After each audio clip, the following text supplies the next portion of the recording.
আমার সাথে সুন্দরভাবে কথা বলো। এইটুকু আমার মনে হয়। হ্যাঁ। সে এক সময় হুম।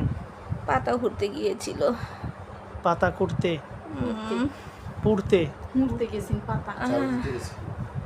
আচ্ছা, মানে কোন দিকে গেছেন পাতা ফিরে আনতো সুন্দর ঝাড়ু দিয়ে নিয়ে আসার জন্য, নিয়ে আস রান্না করার জন্য। হ্যাঁ, তারপরে সেখানে কি সে হয়েছিল? সুন্দর পাতা দেখে গিয়ে ঘুরতে গিয়ে হ্যাঁ, আমার কবলে পড়ে গেল।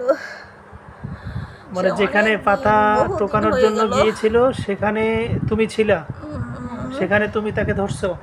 আপনিও হ্যাঁ, গেছিলেন আমি ওই সময়? দাঙ্গাতে গিয়েছিলাম। মনে আছে আমার আপনার? আপু বাড়িতে এসেছিল। কত বছর আগে? কত বছর আগে? 20-25 আমার রুগী ভয় পাইনি, কিন্তু আকাশের দিকে তাকালো। আপনার মনে আছে? হ্যাঁ আমার মনে আছে। আকাশের দিকে আপনিও তাকিয়ে গেছিলেন? দেখলো সে বাতাস আসলো।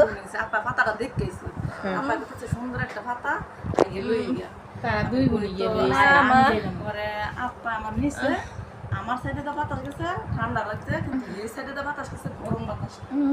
আর হে কইতাছে কি কয় পাতা লইছে লইয়া যাই গিয়া।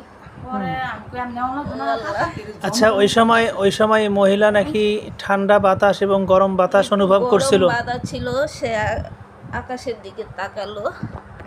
আমার রুগী কইছি আকাশের মধ্যে তাকাইছিল। গাছের পাতা বিছনা শুধু চলছে 3 দিন পরে আমি নিয়ে চারা গাছের পাতা নিয়ে একটু নাড়াচাড়া করলো। গত বারে যেতে দিয়েছি এই সেখান থেকে আর কি আমার শরীর পিছলা হয়ে গেল। বুঝি না আঠো আমি আচ্ছা, ও বলো কি বলতেছে শুনি। হ্যাঁ, বলো। আমার শরীর পিছলা হয়ে গেল। আমার বর বোন এসে আমাকে নিয়ে কান্না করলো। তোমার শরীর মানে? হে ঘুমায় আছেন রাইতে মানে এরা ঘুমের এই রোগীর শরীরে তুমি ঢুকছিলা? আমি বলতে পারি না কোন সময় ঢুকিলাম। কোন সময় ঢুকছো তার শরীরে তুমি বলতে পারো না? কিন্তু আমার তা তখন আমার তাকে রোগীর এই রোগীকে অনেক পছন্দ জ্ঞান করছো? ছিল, আচ্ছা, অনেক লক্ষ্য করার জ্ঞান ছিল সব দিক দিয়ে, কিন্তু খের বাপ মায় ভাই বোন কেউ তাকে বিশ্বাস করলো না। মানে সে অসুস্থ হয়েছে, তার ভিতরে তুমি ঢুকছো, তাকে কষ্ট দিয়েছো, এই বিষয়গুলো তার না, বাপ মা আমি যেই পাগলামি মনে কথাগুলো করছে। বলি সংসারের, হ্যাঁ, সেই কথা মানতে পারে না তারা। মানে কিন্তু তুমি আমি তার সব- শরীরে ভর করে তাদেরকে অনেক সময় ভালো পরামর্শ দেওয়ার চেষ্টা করছো। হ্যাঁ হ্যাঁ, কিন্তু কখনো তারা শরীরে কেউ ভর হয়েছিল? মানে না আর কি। এর আগে ভর করছিল?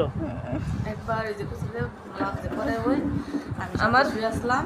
হ্যাঁ। পরে আমার বোনে উঠটা মানে কি মনে এই কথা কম বল। আচ্ছা, বলো, তুমি বলো। আমার আপু আমাকে চিকিৎসা করার জন্য নিয়েছিল, 4 দিনের দিন আমি যাইনি। তোমার আপু মানে তুমি তো জিন কথা বলতেছো, তাহলে তোমার আপু হলো কেমনে? নাকি তুমিও আপু বানাই ফেলছো? হ্যাঁ, আমি তো নিজে বুঝতে পারতাছি না। হ্যাঁ, আমি আপুই তো। আমার রুগীর যখন আপু লাগে তখন আমার আপু লাগে না। আচ্ছা ঠিক আছে, তুমিও আপু হও, বলো এখন কথা বলো। তুমি কি ছেলে না মেয়ে? আমি তো সেটা হুজুর বলতে পারি না। তুমি যেহেতু আপু বলছো, মানে রুগী যেহেতু তাদের আপু হয়, তুমিও বলতেছো আমিও তাদের আপু, তার মানে তাহলে তুমি মেয়ে, তাই না? এইটুকুই হবে, কিন্তু আমি বলতে পারতাছি না।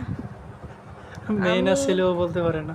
ঠিক আছে, বলো এখন বাকি 4 কথা বলো। দিনের দিনও আমি হুজুরের কাছে আমি যাইনি। হুম।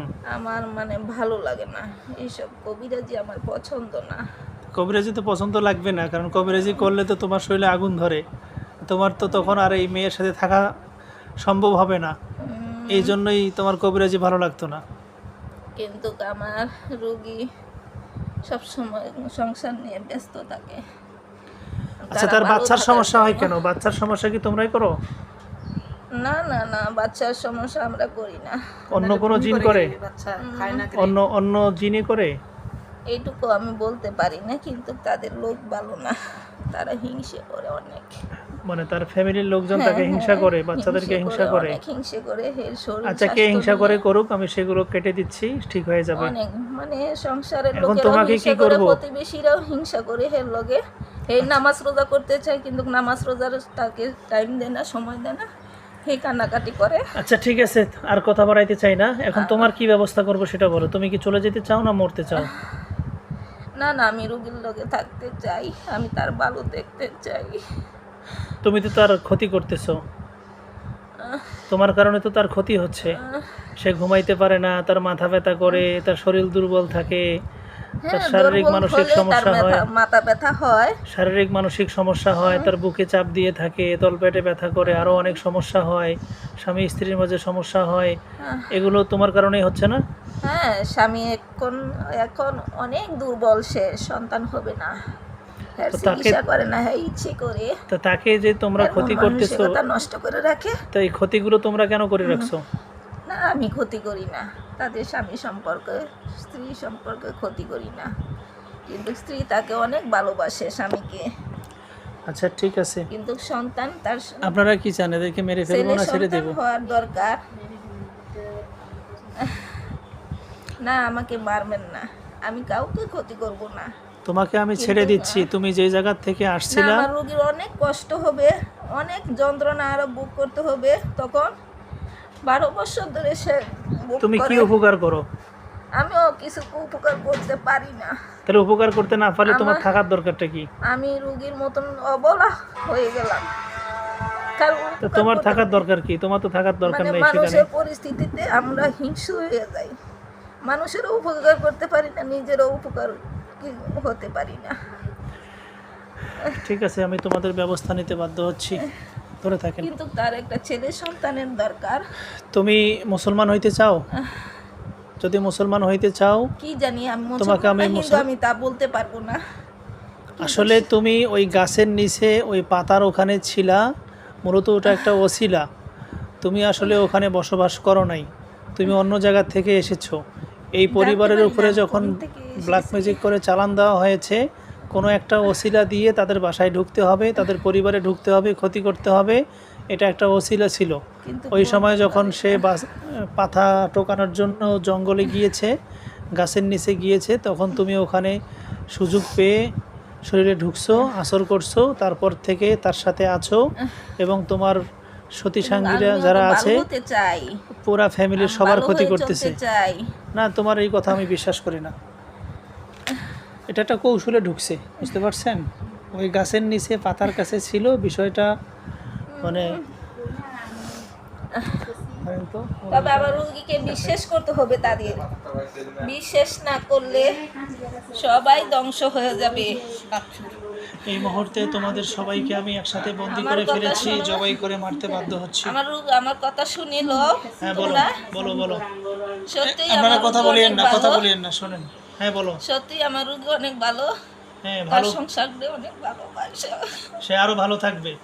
সে যেহেতু তার স্বামীকে ভালোবাসে, সন্তানকে ভালোবাসে, পরিবারের সবাইকে ভালোবাসে, সবাই তাকেও ভালোবাসবে। তোমাদের কারণেই তাকে ভালোবাসে না। এই মুহূর্তে তোমাদের আমি- সবাইকে জবাই করে আমিও মারতে তাদেরকে বাধ্য হচ্ছে, ভালোবাসি। ধ্বংস করে দিচ্ছি।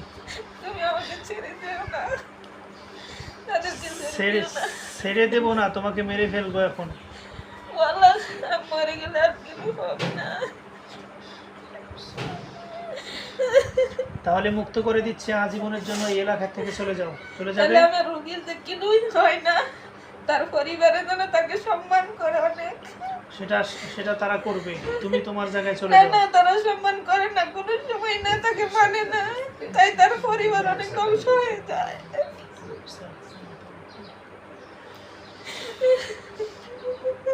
তুমি তাকে নামাজ পড়তে দাও না, তুমি তাকে ইবাদত করতে দাও না। হ্যাঁ, কান্নাকাটি করে সে নামাজ পড়ার জন্য, তা তুমি নামাজ পড়তে দাও না কেন? কিন্তু বলতে পারি না আমি। তোমাদের কারণে সব সমস্যা হচ্ছে। তুমি এখন ছলনাময়ী হয়ে গেছো, তুমি এখন এমন ছলনা করতেছো মনে হয় তুমি অবুঝ, কিছুই জানো না, তুমি একবারে ফেরেশতা, কোনো ক্ষতিই করো নাই, এমন ভালো সাজতেছে। না না, ওদের রোগীর সংসারে তাকে মারতে পারে ধরে না। থাকেন, উনি বেহুশ হয়ে যাবে। এই মুহূর্তে তোমাদের সবাইকে জবাই না করে না, মারতে ওকে বাধ্য জবাই হলাম। করো না।